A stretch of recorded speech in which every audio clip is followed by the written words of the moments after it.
Good morning everyone. Mega mega love shout out. Good morning. Good morning everyone. Good morning.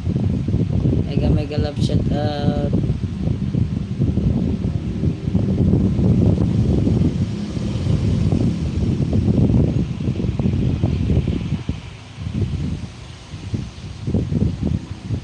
For viewers, sis, may alam ko bang magandang negosyo? Wala eh. City ba yung lugar nyo? City ba yung lugar nyo? Kapag city, marami ka pwedeng ibenta dyan. City yan? Kakais Vlog, city ba yan? Ano ka ba? Di ba Cavite ka lang?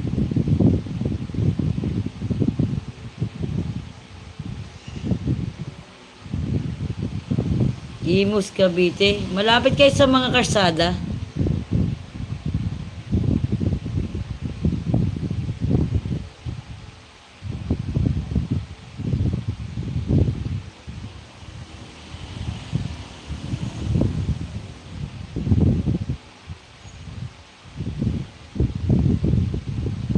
Oo.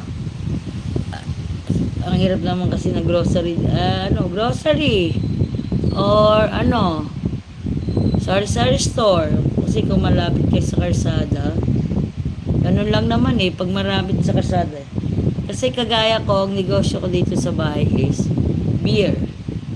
Yung mga beer lang. Pampalasing. Yun, beer lang ako. Kasi may nagdi-deliver ko sa akin dito. Beer lang ako. Oo nga eh.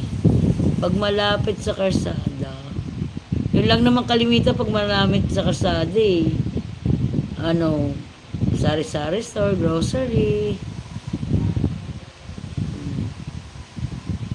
Kasi ako nagbebenta kasi mahilig ang mga tao dito sa alak. Talagang alak yung yung negosyo ko dito sa bahay.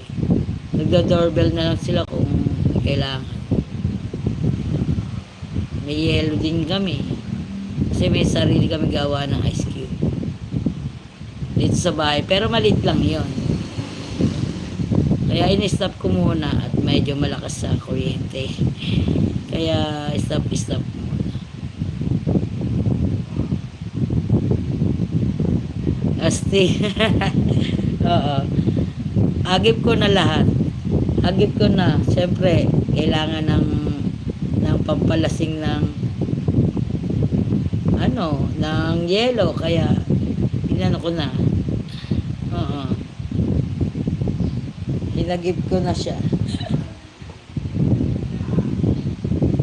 Try mo naman isa pa medyo malakas araw-araw gamitin is bigas. Bigas lang.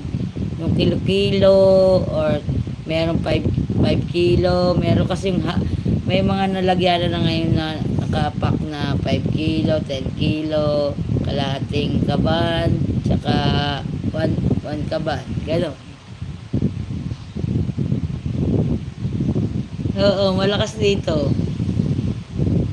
Lalo na nung nagpiesta, siyempre, medyo malakas ng konti. Kaya nawawala ako kasi nga, medyo nawawala ako nung live ko kasi, gawa ng, siyempre, dami nabili.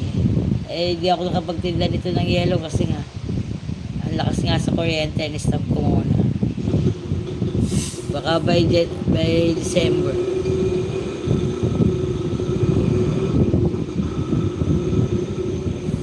Wow, madami na rin. Wala no choice na tayo. Wala na talagang maraming kung malaki naman ang budget mo, try mo mag-open ng butika. Kaso dapat hired ka ng licensed pharmacy. Hired ka dyan. Nag-hired ka nga lang. Kasi nga siyang pipirma ng Kaya nga eh. Pag alam mo ng marami na, wala tayong magagawa. Yun lang talaga. Yun na lang talaga ang chance. Yun talaga ang chance.